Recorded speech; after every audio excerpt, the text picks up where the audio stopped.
पाहूया परभणी बंद दरम्यान झालेल्या दगडफेकीच्या वेळी मी देवेंद्र फडणवीसांच्या संपर्कात होतो असं वंचितचे नेते प्रकाश आंबेडकर यांनी म्हटलेलं आहे। तसंच पोलिसांनी ताब्यात घेतलेल्या मुलींना सोडावं आणि लाठीचार्ज थांबवावा या संदर्भात फडणवीसांना सांगितलं होतं असं देखील प्रकाश आंबेडकर यांनी म्हटलंय। देवेंद्र फडणवीस यांनी सभागृहामध्ये जे वक्तव्य केलं त्यामध्ये तथ्य आहे की मी त्यांच्याशी संपर्कात होतो। त्यांना विनंती केली की 14-15 वर्षाच्या मुली ज्या पकडण्यात आलेल्या आहेत त्यांना सोडण्यात यावं।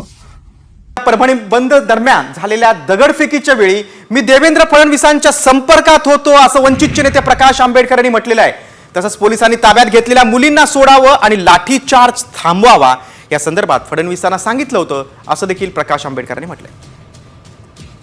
देवेंद्र फडणवीस यांनी सभागृहामध्ये जे वक्तव्य केलं त्यामध्ये तथ्य आहे की मी त्यांच्याशी संपर्कात होतो। त्यांना विनंती केली की 14-15 वर्षाच्या मुली ज्या पकडण्यात आलेल्या आहेत त्यांना सोडण्यात यावं।